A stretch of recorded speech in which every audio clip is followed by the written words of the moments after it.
cégep, c'est différent du calendrier scolaire du secondaire. Ça fonctionne par session. Alors, on a la session d'automne et on a la session d'hiver, donc 2 sessions par année. La session d'automne, comme la session d'hiver, est une durée de 15 semaines. Alors, à la session d'automne, on va avoir un horaire particulier, du lundi au vendredi, avec peut-être 5 à 8, 9 matières différentes à l'horaire. On peut même avoir des espaces, des temps libres dans cette semaine-là, du temps pour faire nos devoirs, notre étude, alors du temps où on doit gérer nos études, notre cheminement. Cette liste de cours-là, elle va changer à la session d'hiver. Il faut savoir aussi qu'à mi-chemin, dans une session, on peut retrouver une semaine qu'on appelle une semaine de mi-session, où ça peut être le moment de faire une mise à jour de ces travaux, de l'étude qu'on a à faire en cours de route. Pour ce qui est de la formation préuniversitaire, il faut se rappeler que généralement, c'est une formation d'une durée de 2 ans qui mène à l'obtention du diplôme d'études collégiales, puis la visée, c'est d'atteindre l'université ensuite. Pour les personnes qui se dirigent vers la formation technique, ça mène aussi au diplôme d'études collégiales et ça permet d'accéder au marché du travail par la suite. Mais si on le souhaite, on pourrait quand même poursuivre vers l'université. Ce qu'il faut savoir aussi, c'est que peu importe le programme, préuniversitaire ou technique, peu importe le cégep, il y a des cours qui seront les mêmes pour les étudiants. Ce sont les cours de formation générale. Alors, qu'est-ce que c'est les cours de formation générale? Parfois, on entend les nommer comme les cours de base. Ce sont les cours de français, anglais, philosophie, éducation physique et également peut-être des cours complémentaires. Ce sont des cours qui n'ont rien à voir avec le domaine d'études qu'on a ciblé, mais qui nous permet d'élargir des connaissances dans d'autres domaines.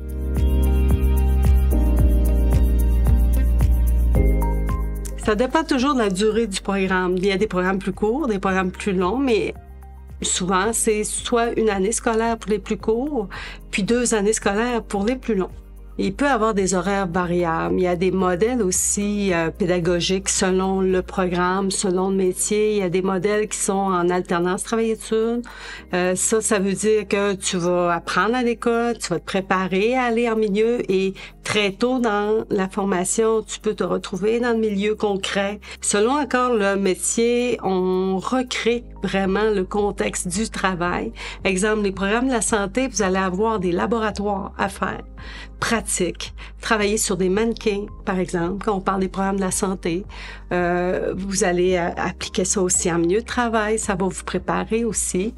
Dans les domaines plus au niveau métier lourd, exemple en métallurgie, vous allez avoir des ateliers avec des outils, de l'outillage, de l'équipement qui fait que vous allez mettre vraiment en pratique le volet théorique que vous avez appris.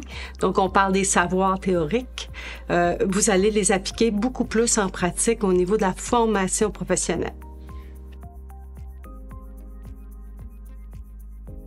Donc, les horaires vont varier en fonction des cours et du nombre d'heures de cours là, par semaine. Règle générale, les cours sont toujours du lundi au vendredi.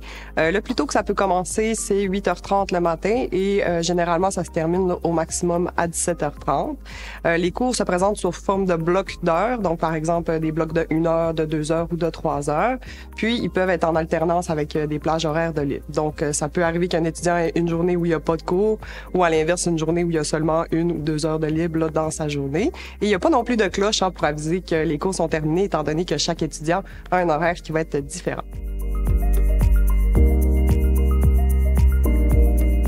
La majorité de nos horaires en formation professionnelle se font de jour, une formation de jour de 8h10 à 15h30 la majorité du temps, sauf qu'en forêt, on adapte plus la réalité avec nos élèves. La partie théorique en forêt à Dolbeau se fait aussi de jour, mais par contre, quand on arrive à la partie pratique, on a un groupe de jour, un groupe de soir. Donc, on a de 5h le matin à 2h l'après-midi, puis de 2h à 23h le soir, pour s'adapter le plus possible à la réalité du marché du travail avec nos élèves.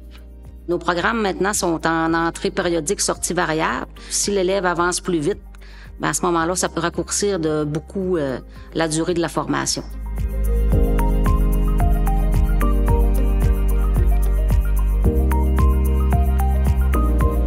Un horaire en formation générale des adultes, visuellement, va vraiment ressembler à ce que tu peux retrouver au secondaire.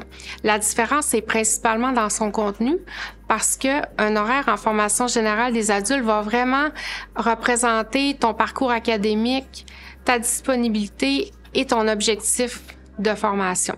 Donc, c'est un horaire qui va être probablement modifié dans le temps pour représenter la réalité qui peut changer en cours de formation.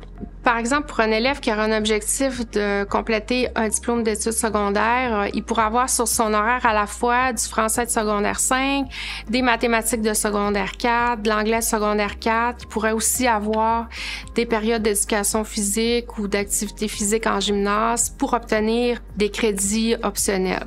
Si, par exemple, un élève vient poursuivre un cours optionnel afin d'obtenir des préalables pour le cégep, par exemple, un élève qui aurait besoin de terminer simplement sa chimie pour avoir un horaire entièrement composé de chimie selon l'offre du centre et puis selon aussi les disponibilités de l'élève. En fait, l'horaire est vraiment construit avec le parcours académique actuel de l'élève et peut être modifié en tout temps selon les besoins et s'ajuster à la réalité de chaque élève.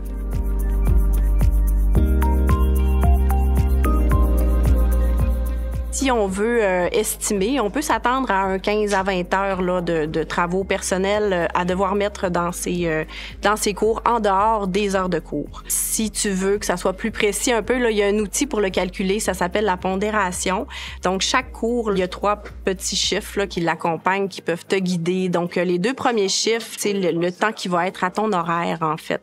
Le temps de théorie, donc l'enseignant va te donner des explications sur le cours, combien de temps par semaine et combien de temps tu vas être en pratique ou en laboratoire dans ce cours-là. Le 3e chiffre, le temps personnel, c'est toi qui le places toi-même et qui choisis quand tu le fais. Fait que c'est une certaine liberté que tu acquiers au cégep, mais tu dois quand même apprendre à gérer ça, là, ce temps-là, avec toutes tes autres activités, le travail, les activités qu'on a en dehors et tout ça.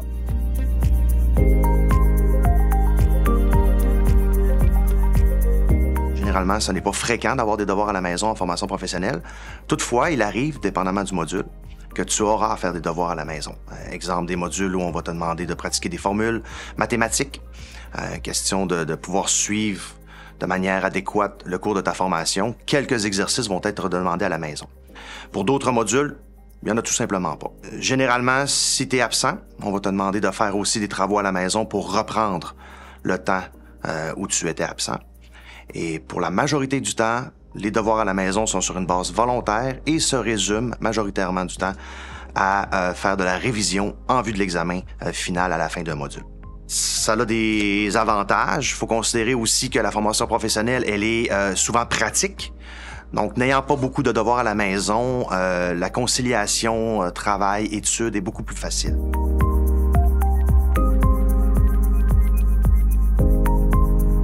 Donc, tu vas arriver au premier cours. Moi, je présente le plan de cours et dans le plan de cours, vous avez l'échéancier pour toute la session, pour les 15 semaines. Ce qui fait que moi, je te dis, regarde, première semaine, on voit telle matière.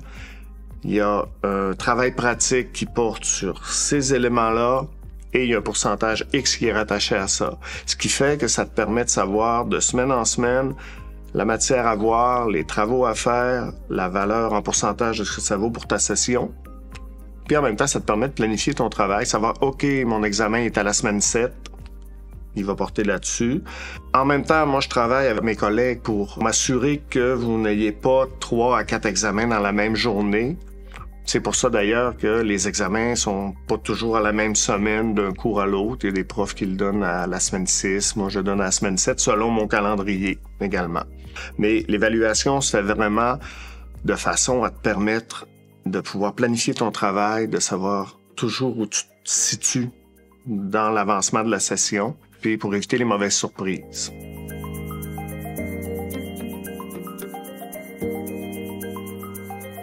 En fait, la cotère, c'est une méthode d'évaluation qui est essentiellement utilisée par les universités pour sélectionner les candidats dans les programmes qui sont contingentés. Qu'est-ce que c'est un programme contingenté? En fait, c'est un programme dans lequel il y a un nombre de places qui est limité et c'est pour cette raison-là que les universités doivent faire une sélection. Il existe un petit nombre de programmes qui sont hautement contingentés. On les connaît, on peut penser aux programmes dans le secteur de la santé, médecine dentaire, pharmacie, physio. Il y a également des programmes qui sont davantage liés aux sciences humaines. On peut penser au droit, à la criminologie, à la psychoéducation. Mais ce qui est important de garder en tête, c'est qu'en fait, la majorité des programmes universitaires n'exigent pas une cotère élevée. Donc, tant et aussi longtemps que tu réponds aux conditions d'admission, tu vas pouvoir poursuivre des études universitaires. Mais ce qu'on doit se rappeler, en fait, c'est que l'idée derrière, c'est d'assurer la plus grande équité dans l'évaluation des dossiers universitaires parce que chaque étudiant va fréquenter un cégep différent, vont étudier dans des programmes différents, va avoir des enseignants différents. Donc, la cotère, ce que ça fait, c'est que ça prend en compte l'ensemble de ces éléments-là. Puis, en fait, ça donne une chance égale à tous les étudiants d'avoir accès aux programmes qui sont contingentés. On me pose souvent la question relativement aux échecs. Il y en a qui se questionnent sur l'impact que ça peut avoir sur leur cheminement scolaire. Il faut savoir que l'ensemble des cours effectués au collégial vont être pris en compte dans le calcul de la cotère. Par contre, si un étudiant a un échec là, au tout début de son parcours en première session, ces échecs-là vont avoir moins d'impact là, sur le calcul global au final. Il faut savoir aussi qu'il y a une cotère par programme d'études. Donc, un étudiant qui commence, par exemple, en sciences de la nature s'aperçoit que finalement, ça lui convient pas tout à fait et qui effectue un changement de programme pour soins infirmiers, par exemple. Eh bien, l'étudiant va avoir une cotère pour sciences nature et aura aussi une cotère pour soins infirmiers à partir du moment où il aura complété 16 cours.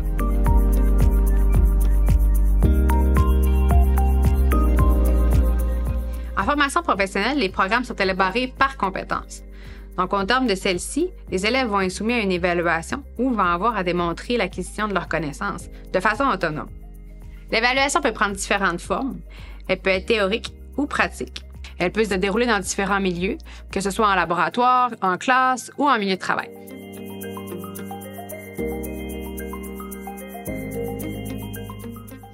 À l'éducation des adultes, en fait, quand tu vas venir t'inscrire, tu vas rencontrer quelqu'un qui va établir ton profil de formation. Ça veut dire il va déterminer avec toi les cours que tu vas devoir suivre pour atteindre ton objectif. Une fois que tu as ton profil de formation, tu vas en classe, bien sûr, et puis on va voir avec toi les sigles que tu dois faire. Donc, un cours est égal à un sigle. Par exemple, pour le français deuxième secondaire, tu auras à faire 2 sigles pour atteindre ton secondaire 2 et aller en secondaire 3. Souvent, un sigle égale à un cahier à l'éducation des adultes ou encore à des documents, à des cours que ton enseignant va te donner pour terminer ton sigle. C'est vraiment ton enseignant qui va déterminer quand tu vas être prêt à faire ton évaluation. Donc, c'est pas une date qui est commune à tous les élèves du groupe. C'est ton cheminement à toi. Quand tu seras prêt à aller en évaluation, ton enseignant va aussi te faire faire une pratique. On appelle ça un pré-test. Et s'il croit que tu es en mesure de réussir l'évaluation, tu seras dirigé vers la salle d'examen où tu iras passer ton évaluation.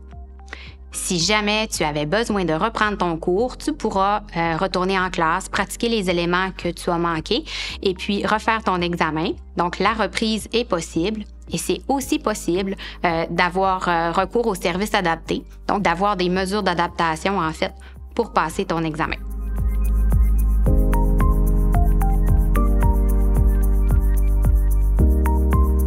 Dans le fond, c'est sûr que peu importe le milieu que tu vas choisir l'année prochaine, les enseignants vont être là pour toi. Là. Tu sais, c'est comme au secondaire, les enseignants vont être là si tu as des questions, si tu as besoin d'aide, ils sont vraiment disponibles. Fait que si tu veux te référer à eux, que ce soit avant, pendant ou même après tes cours, ils vont être là pour toi. En fait aussi, l'autre chose que je voulais te parler, c'est que tu vas avoir un prof tuteur aussi, comme au secondaire. Fait que c'est vraiment une personne ressource vers lequel tu peux te référer si tu as des besoins. Puis ce prof tuteur-là va aussi t'aider là au niveau de tes apprentissages, puis il va te permettre de réaliser tes objectifs en lien avec ton projet de formation. Dernière chose que j'aimerais aussi que tu saches, c'est que peu importe le milieu que tu vas choisir, ça se peut qu'il y ait des petites distinctions au niveau des modes d'enseignement. Les modes d'enseignement vont varier en fait d'un milieu à l'autre. Donc, comme au secondaire, c'est sûr qu'on connaît l'enseignement magistral, là, vous l'avez vécu, mais il y a d'autres distinctions. il y a des ajouts par rapport au mode d'enseignement. Par exemple, on peut retrouver de l'enseignement à distance, on peut retrouver de l'enseignement en ligne, on peut retrouver aussi de l'enseignement individualisé, comme par exemple en formation générale des adultes, et aussi on retrouve de plus en plus d'enseignement comodal. Donc, on va dire que c'est un enseignement qui joint un peu l'enseignement en présence et l'enseignement en ligne.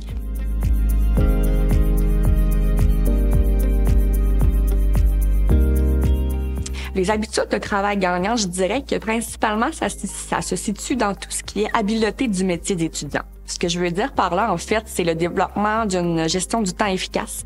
Donc, être capable d'établir ses priorités, être capable de planifier une session à l'aide des plans de cours pour identifier les moments clés où ce qu'on a des examens, des remises de travaux. C'est vraiment la base au collégial. Ensuite, avoir une bonne capacité d'adaptation, puisqu'aux études supérieures, il va y avoir énormément de changements de session en session, autant pour le changement d'enseignant, les changements de cours, les changements de pédagogie. Donc, il faut être capable de s'adapter à tout ça, avoir des stratégies d'études qui sont variées, qui vont avec le changement de pédagogie, en fait, une stratégie de prise de notes efficace, puisque il faut être capable d'écouter l'enseignant, d'être capable de prendre des notes en même temps, de suivre le rythme. Donc, c'est la base pour des apprentissages solides. Et malgré toutes ces belles habiletés-là, il y a des qualités aussi à privilégier qui sont très aidantes dans le parcours. Donc, être très autonome, un grand sens de la responsabilité, être proactif, aller au-devant de, bien se connaître et surtout être motivé et investi dans ses études. 2 clés à la réussite, selon moi. Et malgré tout ça aussi, avoir une hygiène de vie qui est stable et équilibrée. Donc, être capable de jongler à travers les différentes sphères de notre vie. Donc, la sphère scolaire qui est au centre de tout lorsqu'on est étudiant. Ensuite, les travaux, les devoirs, la vie personnelle, la vie sociale, la vie de famille parfois, notre emploi à temps partiel. Donc, c'est de trouver un bel équilibre là, à travers tout ça pour être capable de cheminer puis de réussir dans nos études. Et puis, si jamais on se rend compte qu'on a des petits défis, des petites coquilles ou des choses qu'on voudrait développer, ne pas hésiter à aller au service aux étudiants. Il y a vraiment beaucoup de professionnels qui peuvent nous aider puisqu'au collégial, on est considéré comme un adulte. Donc, c'est à nous d'aller chercher les services. Donc, autant que ce soit le service de psychologie, d'orientation, le service de l'aide pédagogique individuelle ou aux apprentissages. Et surtout, si la difficulté se retrouve dans les notions enseignées, ne surtout pas hésiter à aller poser des questions à son enseignant, à aller s'inscrire au centre d'aide aussi. Donc, il y a toujours une façon dont on peut venir en aide là, à nos étudiants pour qu'ils vivent des réussites.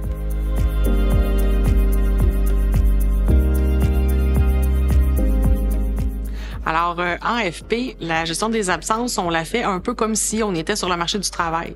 On essaye de sensibiliser les élèves au fait qu'ils sont sur le point d'occuper un poste dans la vie professionnelle. Donc, de la même façon, ils vont s'absenter seulement quand c'est absolument nécessaire, quand on n'a pas le choix. Puis, si jamais ils doivent le faire, on va leur demander d'appeler leur enseignant puis de communiquer leur absence. Donc, on n'attend pas que l'enseignant nous appelle ou que la directrice nous appelle pour savoir pourquoi t'es pas à l'école. On te demande de toi-même faire cette démarche-là puis d'être proactif et d'appeler à l'avance.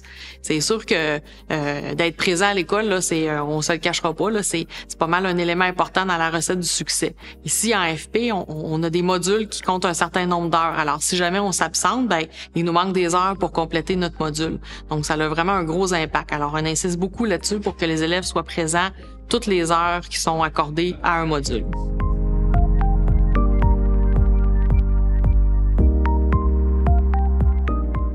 En fait, il y a plusieurs services que tu peux recevoir quand tu t'inscris dans un cégep. Ces services-là, ils sont variables d'un cégep à l'autre, mais généralement, ce qu'on peut obtenir comme service, ça se divise en 2 volets. Il y a un volet, moi, que j'appelle un petit peu plus psychosocial, où tu peux obtenir les services, par exemple, d'un travailleur social, d'un psychologue, d'un conseiller d'orientation, ou même avoir un petit peu de support au niveau de l'aide financière.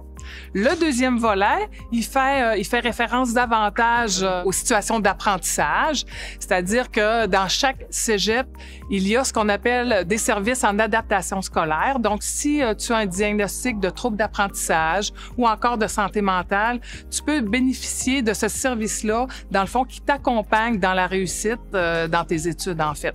La meilleure façon d'obtenir ce service-là, c'est de faire parvenir soit ton plan d'intervention de secondaire ou encore tes diagnostics. Puis, tu vas être rencontré et il va y avoir une mise en place de tes besoins à ce moment-là.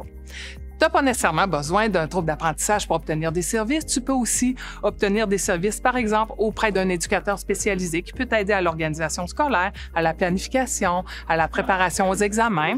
On a aussi des centres d'aide dans plusieurs matières, c'est-à-dire que si tu éprouves des difficultés, plus particulièrement en français, en maths, en philosophie, on a des centres d'aide qui peuvent t'aider, là, qui peuvent t'accompagner à réussir dans ces matières-là qui sont un petit peu plus difficiles pour toi.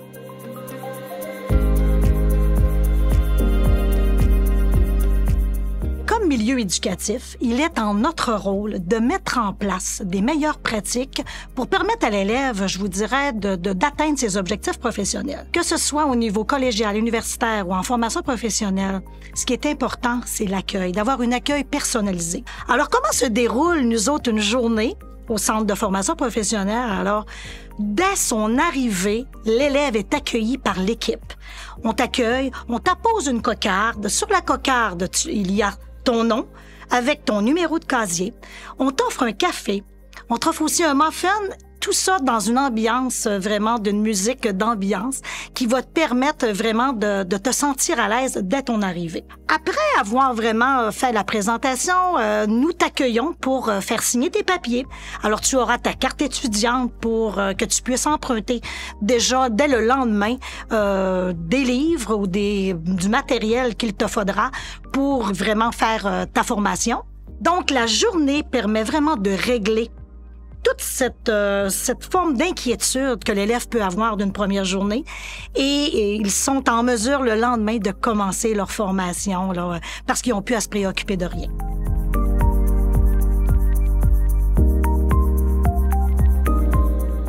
Donc, pour la formation générale aux adultes, c'est gratuit.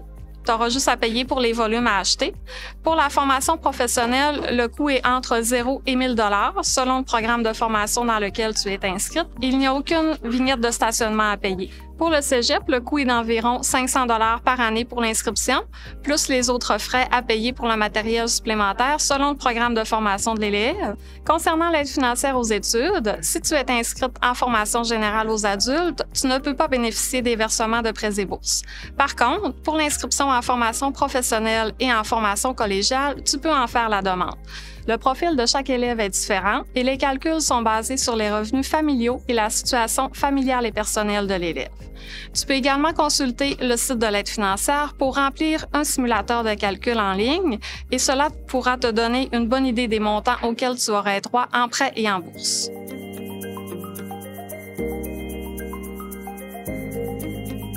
Bien, les étapes, ça va être d'aller te connecter sur ton portail, le portail du cégep à lequel tu es inscrit.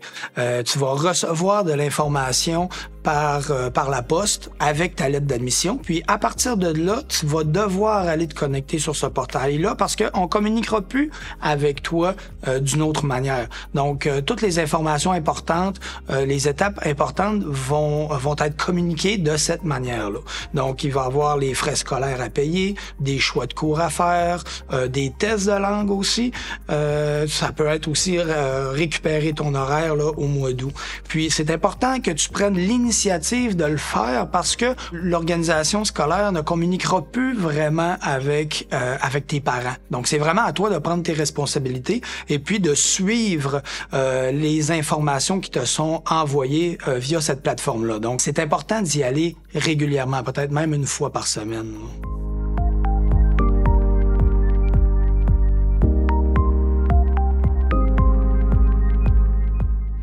Donc, pour t'aider dans ta transition, il y a une application web qui existe qui s'appelle transitionscolaire.ca et cette application-là va te permettre d'avoir de l'information importante sur toutes les étapes qui vont consister à ta transition. Ce qui est intéressant, c'est que ça va te permettre d'avoir de l'information autant si tu fais une demande d'admission au collégial ou en formation professionnelle. Donc, pour utiliser l'application, c'est simple. Ici, tu viens choisir secondaire et tu vas aller choisir, en fait, là, vers où tu t'en vas l'an prochain, soit le cégep. Tu pourrais choisir aussi la formation professionnelle. Donc, quand on clique sur « Naviguer », on a accès à notre ligne du temps. Donc, vous voyez, c'est à partir du début de l'année du secondaire 5 et cette ligne du temps-là va se dérouler jusqu'au mois de décembre quand tu vas être rendu soit au cégep ou en formation professionnelle. Donc, ici, tu as des informations importantes sur toutes les étapes, mais si tu veux avoir des rappels, c'est possible de t'abonner à cette ligne du temps-là. Donc, tu as juste à cliquer ici. Tu mets soit ton numéro de cellulaire ou encore ton adresse courriel et à l'occasion, tu vas recevoir en fait des alertes qui vont te permettre d'avoir de l'information pour te rappeler les étapes importantes de ta transition.